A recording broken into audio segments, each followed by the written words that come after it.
Idinadawit ng isa sa mga sospek ang anak ni Anson Ke bilang utak umano sa pagkidnap at pagpatay sa negosyanteng ama at driver nito. Pero aminado naman po ang PNP na wala pang matibay na ebidensya para madiin si Alvin Ke sa nasabing kaso. Hindi naman isinasantabi ng otoridad ang posibilidad na isa itong diversionary tactic lamang ng sospek na si David Tan Liao ang pagtukoy kay Alvin Ke sa krimen. Kunin natin ang live report ni Mar Gabriel. Mar? Alex, respondents at hindi pa sospek ang turing ng PNP dito sa anak ni Anson Ke na si Alvin Ke. Wala pa naman daw kasi mga ebidensya na susuporta doon sa akusasyon ni David Liao na siya ang utak sa krimen. Ang anak ng negosyanteng si Anson Ke na si Alvin Ke ang itinuturong utak sa pagdukot at pagpatay sa kanyang sariling ama. Yan daw ang nakasaad sa extrajudicial confession ng pangunahing suspect na si David Tan Liao. We have to make it clear, ma'am, no? Hindi natin paniniwalaan lahat po ng statement ni David Tan Liao. The prime reason kung bakit po siya na-implead as one of the respondents is because of the assertion of the David Tan Liao doon po sa kanyang extrajudicial confession po when he surrendered before the AKG po. Although may mga sinasabi po siya doon sa kanyang statements, including the alleged meeting with the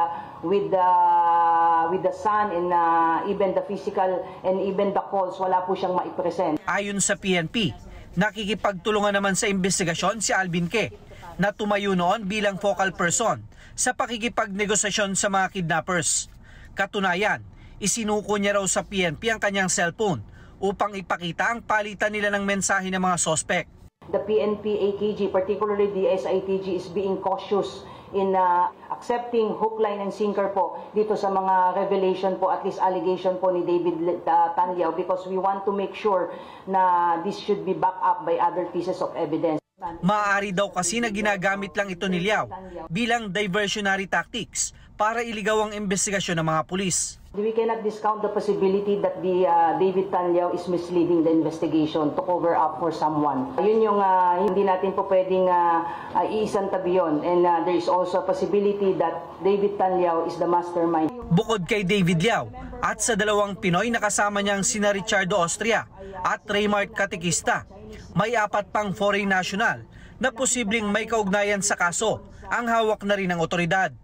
Kabilang na dyan ang 2 Chinese national na umano'y dinaanan ng 200 milyong pisong ransom money na tinangka raw linisin gamit ang mga junket operator sa casino. Ito pong kaso po na ito ay very complex po. Ilan po yung pinagpasahan po nito? Hindi bababa sa 50 katao ang pinagpasahan po nito using po yung junket operators po ng casino. At lahat po ng pinagdaanan po ng pera yan ay inimplead po natin sa kasong isinampa po natin, at lahat po ng individual po na yon ay dadaan po sa preliminary investigation.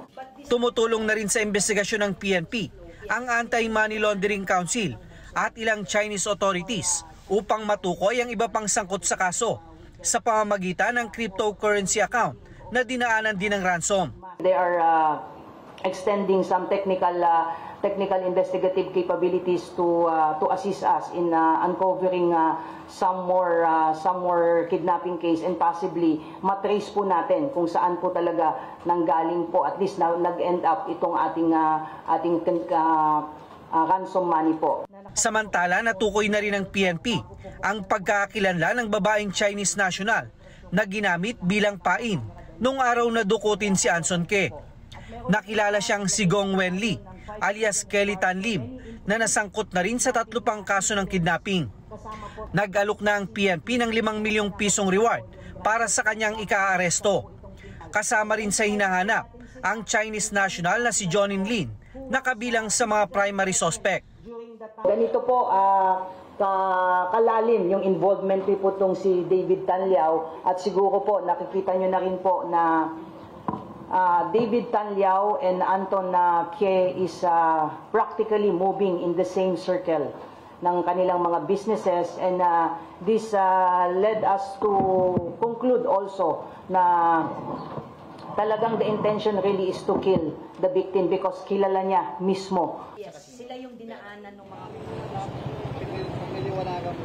Alex, pinag-aaralan na rin ngayon ng PNP at ng AMLAC yung posibleng pagsasampa ng kaso dyan sa mga junket operators sa casino na nagagamit sa money laundering mula doon sa mga illegal na aktibidad. Sa ngayon may 3 hanggang 4 na kaso raw na tinitingnan ng PNP na posible o nagsilbing conduit itong mga junket operator doon sa mga pera na nakuha mula sa kidnapping, illegal drugs at human trafficking at iba pang mga illegal na aktibidad. Alex? Okay, Mark, kung ginawang batayan ng mga investigador itong naging pahayag ng main suspect na si David Tan Liao na idinadawit yung bata, no? Itong si Alvin Ke,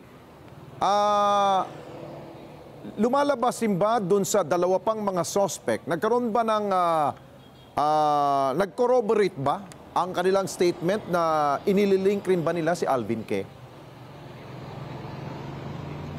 Alex, walang binanggit na mga iba pang statement no, na nag-corroborate dito sa naging pahayag doon sa extrajudicial confession nitong main suspect na si David Liao. At kasama yan, hinahanap din ng PNP yung mga iba pang ebidensya na maaaring sumuporta o magpatunay doon sa kanyang claims. Dahil may sinasabi siya ayon sa PNP na personal na nakipagkita at nakikipagtawagan sa kanya itong si David Ke. Pero hanggang sa ngayon, wala raw na maipakitang ebidensya sa panig niya itong nag-aakusa na si David Liao.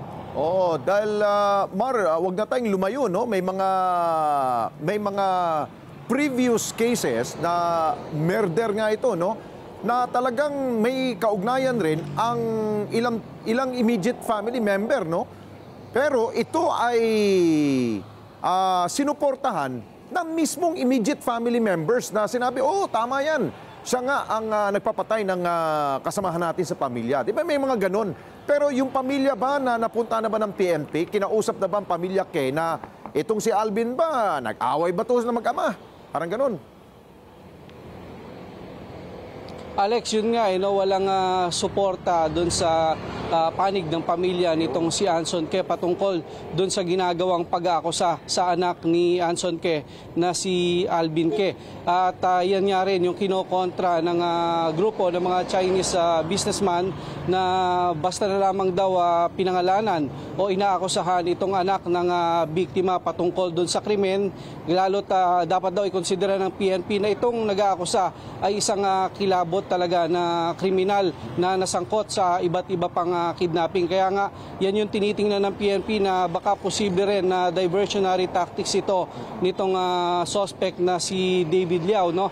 Dahil sa panig naman itong si Alvin Ke, actually sinuko niya na yung kanyang cellphone sa mga otoridad na sumasailalim ngayon sa pagsusuri ng forensic laboratory at ng cybercrime group para malaman o matrace yung naging tawagan dito, yung text sa pagitan ng mga suspect at nitong si Alvin Ke. Dahil lumalabas nung kasagsagan nung pakikipag-usap dito sa mga suspect, ang nagsilbing focal person sa panig ng pamilya ni Ke ay itong kanyang anak na si Alvin. Okay, siguro panghuli, Mark, kailan ba tatapusin ng PNP itong kanilang investigasyon? Sabihin na talaga nila na case solved. Dahil nga, kung hindi pa ito nasasara, baka mamaya ang dami pang idadamay nitong si David Liao. Sa ngayon, Alex, technically ang tawag na nila dyan sa case solved na, no? Dahil nga nahuli na yung mga main suspect dito sa krimen sa pangunguna nga nitong si David Liao. Ang tinutumbok na lang ngayon ng PNP yung iba pang posibleng sangkot dito, no? Kailangan kasi masuportahan niya ng iba't ibang ebidensya, no? Kaya ang tinutumbok ngayon ng PNP yung naging takbo ng pera mula doon sa pamilya, yung ransom na ibinayad, kung paano nakarating yan doon sa mga suspect. So yan yung tinetrace ngayon ng PNP, kaya nga may tinutukoy sila na 5 nagsalin-salin daw, no, ng pera mula doon sa junket operator sa casino patungo doon sa mga cryptocurrency account na tinetrace na ngayon sa pakipagtulungan ng AMLAC, dahil nga lumalabas initially na yung may-ari nitong cryptocurrency account ay wala daw dito sa bansa. Alex. Maraming salamat sa iyo, Mark Gabriel Matanaten, dyan sa Campo Crame. Thank you.